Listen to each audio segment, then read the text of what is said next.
0 और 4, 0 और 4 किसको समझ आ गए?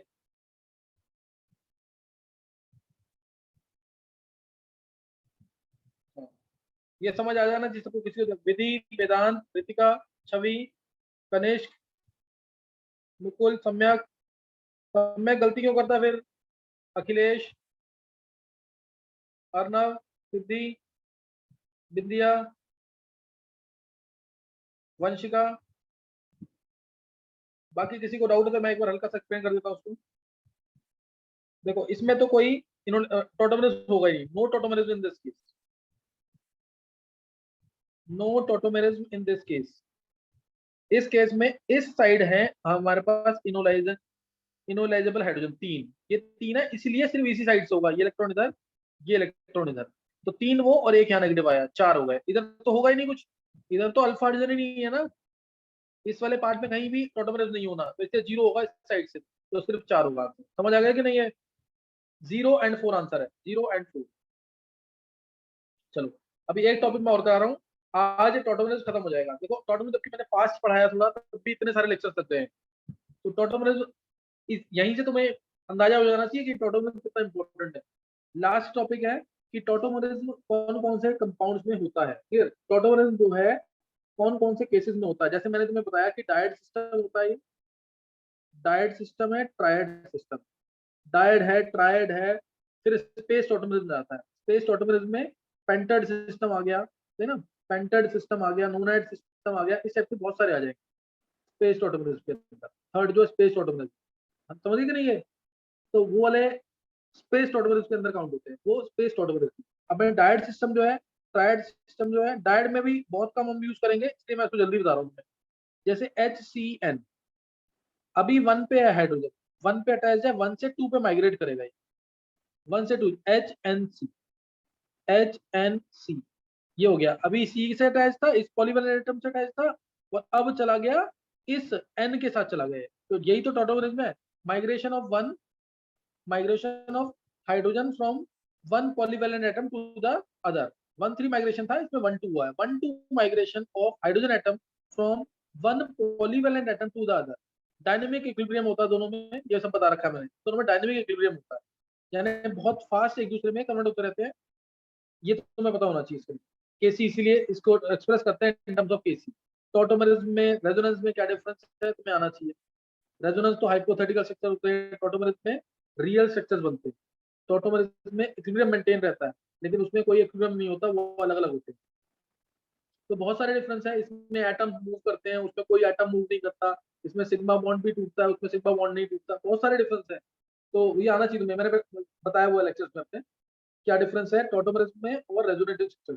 तो ये डायरेक्ट सिस्टम का एग्जांपल था, ये डायरेक्ट इसी को हम कन्वर्ट करते हैं, इसमें कैटायन मूव कर रहा है, इसमें कैटायन मूव करेगा, कैटायनोट्रोपी भी कह सकते हैं, AgCN जैसे, AgCN तो AgNC कर, ये भी एक डायरेक्ट सिस्टम का एग्जांपल, ये भी किसका एग्जांपल है, डायरेक्ट सिस्टम। तो ये भी तुम्हें पता होना चाहिए। ये जैसे AgNO2 है, और मैंने कर दिया AgONO, तो ये एग्जांपल भी डायरेक्ट सिस्टम, ये डायरेक्ट सिस्टम के एग्जांपल, ये डायरेक्ट सिस्टम के एग्जांपल है, इसको हम कम यूज करते हैं। अब हम पढ़ेंगे triad system, triad system, triad system के एग्जांपल, और ये इसके अंदर कैटायनोट्रोपिज्म भी ही होता है, यानी कैटायन ही मूव करता है। कौन मूव करता है? Only cation.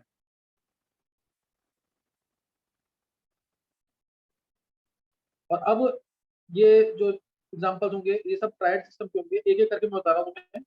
स्टेबल कौन सा है, कौन सा स्टेबल नहीं है, उसके लिए भी ना तुम्हें बस एक डायरेक्ट में जो बताऊंगा ना, उसको रूल याद रखना है कि तुम्हें जितना ज्यादा इलेक्ट्रोनेगेटिव डिफरेंस होगा, जितना ज्यादा इलेक्ट्रोनेगेटिव डिफरेंस होगा, उतना ज्यादा बॉन्ड स्ट्रॉन्ग होगा, और उतना ज्यादा वो कंपाउंड स्टेबल होगा। तो उसके लिए 4-5 में याद रखने हैं इलेक्ट्रोनेगेटिविटी वैल्यू। जैसे कार्बन की वैल्यू होती है हमारी 2.4, कई बुक्स में 2.5 भी लिखी है, तो भी 2.4 याद रखना। नाइट्रोजन की 3 वैल्यू होती है, नाइट्रोजन की 3, ऑक्सीजन की, कार्बन नाइट्रोजन ऑक्सीजन की हमारी 3.5 होती है, फ्लोरीन की 4 होती है, और इसकी हाइड्रोजन की 2.1, हाइड्रोजन की 2.1। तो इन वैल्यू से काम चल जाएगा, इनसे हमें बॉन्ड स्ट्रेंथ पता जाएगी, जितना ज्यादा इलेक्ट्रोनेगेटिव डिफरेंस होगा उतनी ज्यादा बॉन्ड स्ट्रेंथ होगी। जितना ज्यादा इलेक्ट्रोनेगेटिव डिफरेंस होगा उतनी ज्यादा क्या होगी बॉन्ड स्ट्रेंथ। बस तुम्हें ये ध्यान रखना है इसके अंदर, सही है। देखो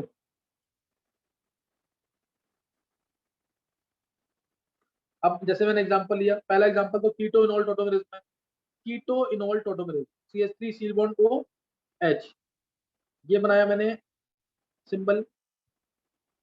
जिस साइड एरो बड़ा है वो ज्यादा स्टेबल, जिस साइड एरो बड़ा है वो ज्यादा स्टेबल। कीटो इनॉल टोटोमेरेज, ध्यान देना सबको समझ आ जाएगा ये। अब इसका इनॉलिक फॉर्म, अल्फा हाइड्रोजन माइग्रेट करेगा 1 3 पोजीशन पे, 1 2 3 पे चला जाएगा। CH2 bond CH OH, atom migrate कर गया हाइड्रोजन, डबल बॉन्ड जो है नीचे आ जाएगा, H जो है वो ऊपर चला जाएगा। ये तो ये सब बातें मैं बता चुका हूँ, मैकेनिज्म वगैरह सब बता चुका हूँ। तो अब तुम्हें बताना है इलेक्ट्रोनेगेटिव डिफरेंस देखते हुए, जहां डबल बॉन्ड है उसको देख के बताओ which is more stable out of the two, which is more stable out of the two. इसमें देखो इलेक्ट्रोनेगेटिव डिफरेंस कितना आ रहा है, ध्यान दो। यहाँ इलेक्ट्रोनेगेटिव डिफरेंस आ रहा है, ऊपर ऑक्सीजन की इलेक्ट्रोनेगेटिविटी 3.5 है, कार्बन की इलेक्ट्रोनेगेटिविटी 2.4 है, डिफरेंस आया 1.1। इधर चेक करो कार्बन डबल बॉन्ड कार्बन, इसमें तो कोई इलेक्ट्रोनेगेटिव डिफरेंस ही नहीं है। इसीलिए keto form is more stable than enolic form. Keto form is always more stable than enolic form until and unless there is aromaticity। अगर एरोमेटिसिटी आ रही है तो इनोलिक फॉर्म ज्यादा स्टेबल होती है, 100% तक स्टेबिलिटी चली जाती है। जैसे हमने फिनॉल वाला केस लिया था, जैसे इस केस इसमें इनोलिक जो है 100% हो जाता है, ये तुम्हें पता होगा। ऐसे बहुत सारे केस किए थे। दूसरा एक्सटेंडेड कंजुगेशन आ रहा है, extended conjugation, hydrogen highly acidic आ रहा है, अल्फा हाइड्रोजन हाईली एसिडिक आ रहा है, या फिर इंट्रामोलिकुलर हाइड्रोजन बॉन्डिंग हो रही है, और there is intramolecular hydrogen bond. ये सब केस में पढ़ा चुका हूं तुम्हें, मैंने अभी जल्दी से रिपीट कर दिया। ये एरोमेटिसिटी आ गई सबसे पहले, एक्सटेंडेड कंजुगेशन या हाइड्रोजन हाईली एसिडिक है तो उस केस में, और या इंट्रामोलिकुलर हाइड्रोजन बॉन्डिंग, ये केसेस अगर आ जाते हैं तो इनोलिक फॉर्म ओवर पावर कर जाएगी, परसेंटेज बढ़ जाएगी इसकी as compare to keto form. Otherwise keto form is always more stable, general rule है। मैंने तुम्हें बता दिया इलेक्ट्रोनेगेटिव डिफरेंस के बेसिस पे। एक एग्जांपल मैं ले चुका हूं, दूसरी एग्जांपल लूंगा। सेकंड एग्जांपल, पहला केस ले लिया हमने, और सब में कैटायन यानी प्रोटॉन मूव करेगा, इसलिए प्रोटोट्रोपिज्म कहते हैं इसको। पहले इसको कैटायनोट्रोपिज्म, अभी इसको कैटायनोट्रोपिज्म भी कहने लगते हैं। जैसे मैंने अभी एग्जांपल लिया Ag का, H नहीं था उसके अंदर। तो ये हो गया सेकंड एग्जांपल इसका। सेकंड एग्जांपल ले लिया नाइट्रो एसी फॉर्म, जैसे ये लिया नाइट्रो ग्रुप। अब इसमें स्टेबल कौन सा वो चेक करो, तुम खुद चेक करो स्टेबल कौन सा है। CH2 double bond NOH O, इन दोनों में से नाइट्रो फॉर्म है क्योंकि इसमें एक्टिव हाइड्रोजन है, इसलिए इसको एसी फॉर्म, एसिड को एसी बोलते हैं। नाइट्रो फॉर्म, जिसके नाम मैं नाम बता रहा हूँ एटलीस्ट उसके नाम जरूर पता होना चाहिए। नाइट्रो फॉर्म, एसी फॉर्म, इन दोनों में से कौन सा स्टेबल है ये निकालेंगे। तीसरा केस एन वाले केस ही लूंगा मैं, तीसरा केस एन वाला ही, जैसे नाइट्रोसो तो ऑक्साइन फॉर्म। ऐसे याद करने का तरीका है, ये नाइट्रोसो है, नाइट्रोसो ग्रुप, तो ये बना दिया मैंने इसका oxime form. Oxime CH2 double bond NOH, ये ऑक्साइन फॉर्म आ गया ऑक्साइन। ये नाइट्रोसो,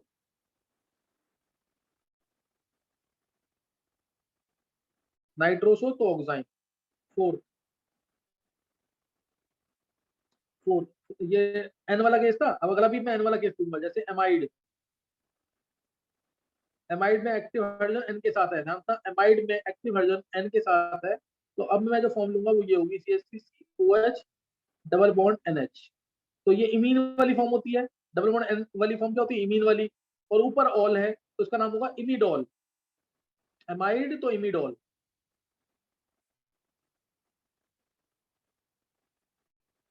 ये एमाइड तो इमिडॉल, एमाइड फॉर्म तो इमिडॉल फॉर्म। चेक करो ये एन वाले हैं, ये भी एन वाला केस एन था, इसमें भी एन था, इसमें भी एन था। जो एन वाले केस हैं मैंने इसीलिए तुम्हें बता दिया कि एन वाले केस ध्यान रखना है। फिर इमीन, इमीन तो इन अमीन फॉर्म, इमीन फॉर्म देखो, चौथा एन वाला case imine form, clear, imine form. अब इसमें भी एक्टिव हाइड्रोजन इधर प्रेजेंट है, इमीन से बनेगा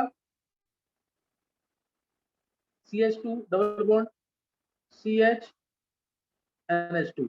तो इसमें ईन आ रहा है और अमीन आ रहा है, तो ईन अमीन फॉर्म, ईन अमीन फॉर्म, ये इमीन फॉर्म, ये इमीन फॉर्म है, ये ईन अमीन फॉर्म है। ये कौन सी फॉर्म है? ईन अमीन फॉर्म है, enamine form. Next sixth form, sixth form इसका ये तुम कर चुके हो, चलो इसमें भी वो ले लेते हैं। जैसे इसको पैरा टोटोमरेज भी कहते हैं, पैरा टोटोमरेज नहीं, लेकिन मैं उसके उससे अलग ले रहा हूँ, एक एजो फॉर्म और एक हाइड्रोजोन फॉर्म। एजो फॉर्म और हाइड्रोजोन फॉर्म, जैसे ये CH3 N double bond N CH3, ये azo N double bond N group कभी भी आता है क्या बोलते हैं? Azo group. ये भी N वाला केस ले रहा हूँ मैं, छठा केस भी N वाला है। एजो फॉर्म, एजो फॉर्म है तो अब इसमें भी क्या होगा? H माइग्रेट करेगा, H माइग्रेट करेगा कहीं एक साइड से,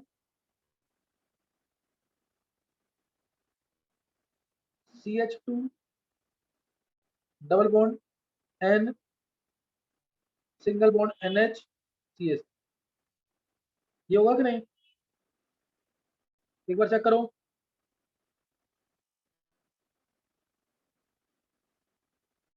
समझ आ गया कि नहीं? ये तो ये कौन सी फॉर्म हो गई? NNH आ गया, तो ये hydrazone form, hydrazone form, azo तो हाइड्राजोन फॉर्म। ये तुम्हें याद रहना चाहिए। अब देखो मैंने 5 केस एन वाले लिए इसमें, एक नाइट्रो लिया, फिर नाइट्रोसो लिया, नाइट्रो फिर नाइट्रोसो, फिर एमाइड, फिर इमीन, और उसके बाद एजो हाइड्राजोन, एजो फिर हाइड्राजोन, सही ना? एजो फिर हाइड्राजोन, फिर बाकी केस तो जैसे HCN लिया मैंने डायरेक्ट सिस्टम में, HCN, तो इसे फंक्शनल टॉटोमरेज कहते हैं, इसे बोलते हैं फंक्शनल टॉटोमरेज, फंक्शनल टॉटोमरेज। क्लियर? इसे बोलेंगे फंक्शनल टॉटोमरेज, ज्यादा डिफरेंस नहीं होता दोनों की स्टेबिलिटी। अब बताएंगे नेक्स्ट। और कौन सी दो फॉर्म और रह गई हैं? चलो इनमें तुम स्टेबिलिटी ऑर्डर निकालो जरा, इनमें स्टेबिलिटी निकालो जल्दी, स्टेबिलिटी ऑर्डर। एट तो तुम पैराटोटोमरेज मान लो, पैराटोटोमरेज ये वाली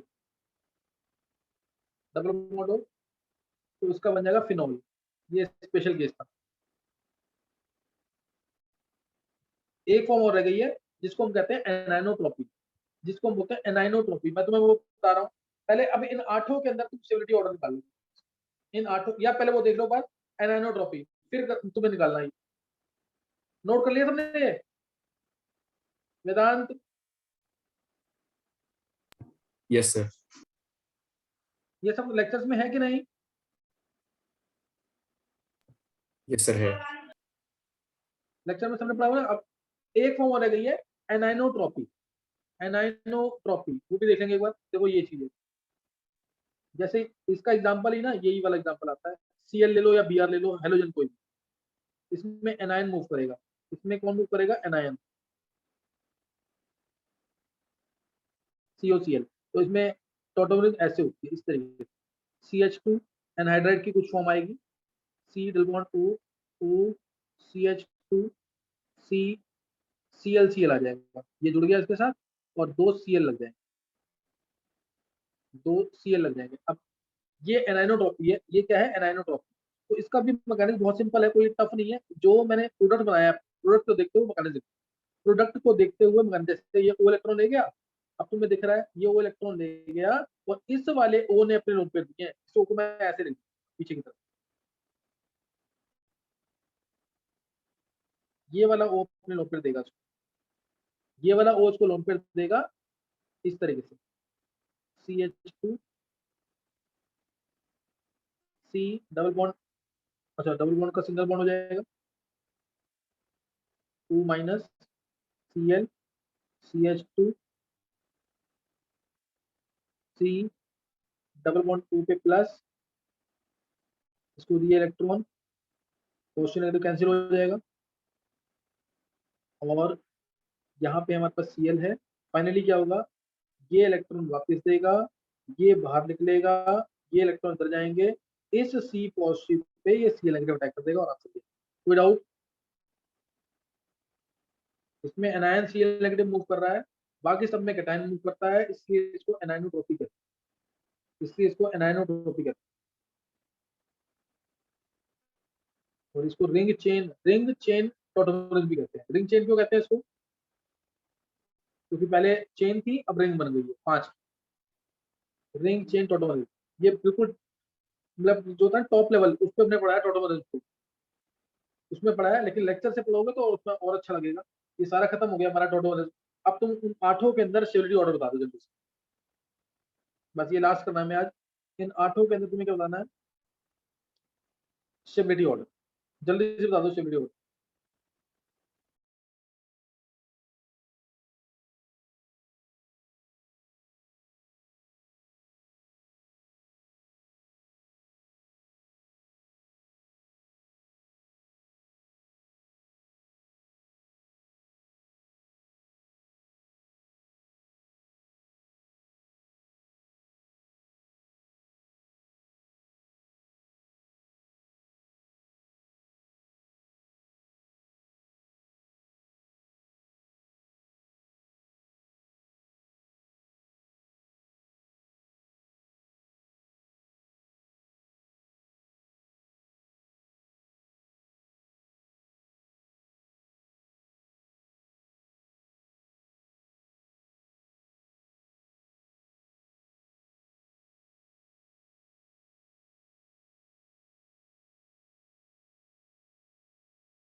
हाँ, निकाल लिया सबने आंसर।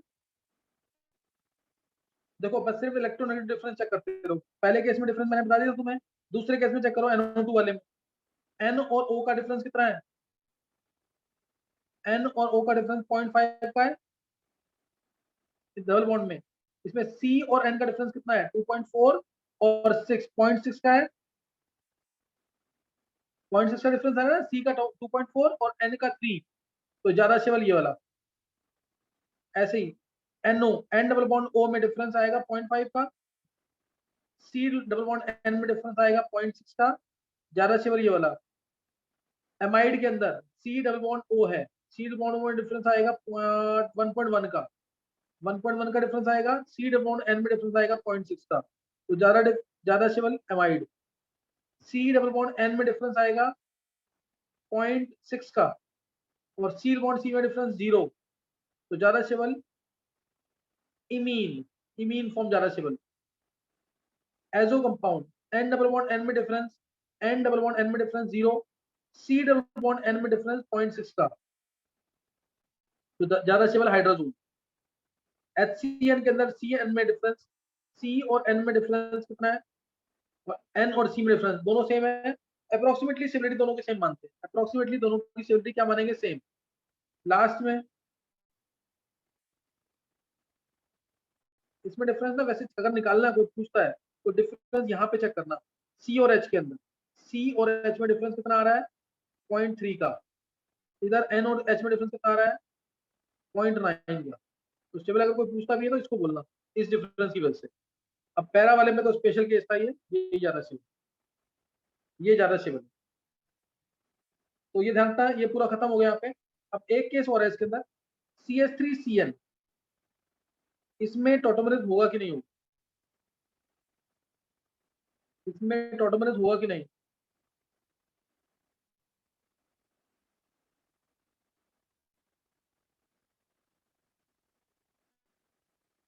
क्या बोलोगे, इसके अंदर टॉटोमरेज होगा कि नहीं?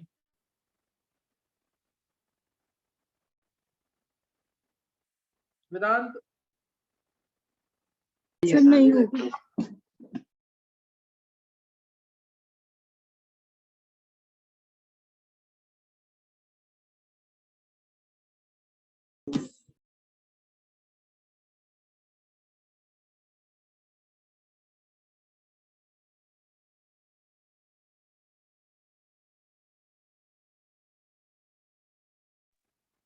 देखो इसके अंदर टॉटोमरेज नहीं होगी, क्योंकि यहाँ पे दो कंटिन्यूअस डबल बॉन्ड आ जाएंगे। तो कई बुक्स में दे रखा है इसके बारे में कि होगी टॉटोमरेज, क्योंकि अल्फा हाइड्रोजन है, देखा जाए तो होनी चाहिए, लेकिन दो कंटिन्यूअस डबल बॉन्ड आ रहे हैं, ज्यादा अनस्टेबल होता है, एलिनीन हाईली अनस्टेबल होते हैं, इसलिए इसके अंदर नहीं मानना कि टॉटोमरेज होगी।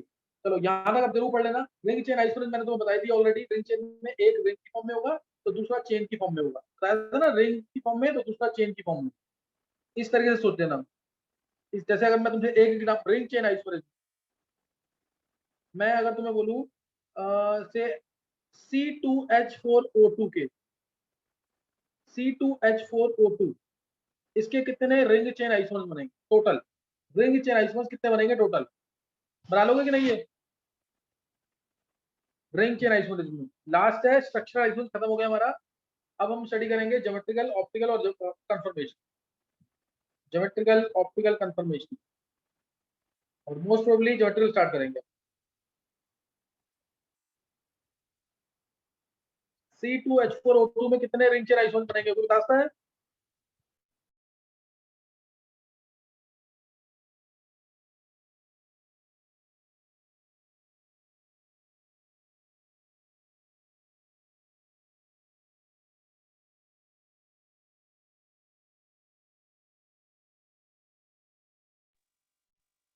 देखो देख, C2H4O2 है तो CH3COOH, तो इसको चेन की फॉर्म में लेके आना है तो इसको ऐसे ले लेंगे। एक डबल बॉन्ड है ना इसके अंदर, तो इसको इस तरह से ले सकते हैं, परऑक्साइड लिंकेज आ सकती है, या इसको ऐसे ले सकते हैं, ये आ सकता है, या इसको अगर ऐसे लें तो इपॉक्सी और CH3 ये ले सकते हैं। समझिए कि नहीं? तो ये रिंग चेन आइसोमर बन जाएंगे, और एक और चेन की फॉर्म में आता है तो HCOO CH, ये आ सकता है इसको। तो ये क्या है इसके रिंग चेन आइसोमर। ये एक मिनट, इसमें एक OCH3 आएगा ना, OCH3 आएगा, और फिर 3 की चेन में भी ऑक्सीजन 2 लेते हैं एक साथ, तो बहुत सारे बन जाएंगे इसमें। तो मैंने एक हिंट दे दिया है कि इस तरह से रिंग चेन आइसोमर बन जाएंगे। किसी को कोई डाउट तो नहीं है? किसी को कोई डाउट तो नहीं है इसमें? वेदांत? सर इसमें पेरोक्साइड लिंकेज वाला भी एक चेन कंपाउंड बन जाएगा ना कौन सा? Sir? CH2 double bond CH, फिर 2 O पेरोक्साइड लिंकेज के साथ, और फिर H। हाँ हाँ हाँ बिल्कुल, मैंने एक हिंट दे दिया है, बहुत सारे बन सकते हैं, बहुत सारे बन सकते हैं यस इसमें, बस हमें पता है डबल बॉन्ड इक्विवेलेंट इसका 1 है, डबल बॉन्ड इक्विवेलेंट 1 है, उसको देखते हुए काफी बना सकते हैं। जैसे ये ले लिया ना, यस बहुत सर। सारे बन सकते हैं। CH डबल बॉन्ड CH ले लिया, OH है ना, यस सर। तो ऐसे बहुत सारे बन जाएंगे। तो मैंने एक हिंट दे दिया कि रिंग चेन फॉर्म इसकी बहुत सारी आ जाएंगी। तो रिंग चेन आइसोमर मतलब एक चेन की फॉर्म में और एक रिंग की फॉर्म में आइसोमर, तो रिंग चेन आइसोमर ऐसे बन जाएंगे। चलो यहाँ तक कर लेना। अब नेक्स्ट टाइम हम आगे करेंगे कन्फर्मेशनल आइसोमर, ज्योमेट्रिकल और optical. Most probably geometrical isomer start होगा, तो लेक्चर्स में भेज दूंगा, उसको पढ़ के रखना जरूर। लेक्चर्स में भेज दूंगा, और ये काम होगा तुम्हारा ट्यूसडे को स्टार्ट होगा ज्योमेट्रिकल आइसोमर। कल हमारा स्टार्ट हो रहा है थर्मोडायनेमिक्स, उसके नोट्स जरूर बना के रखना ताकि अच्छे से समझ आए क्लास में। Okay, thanks.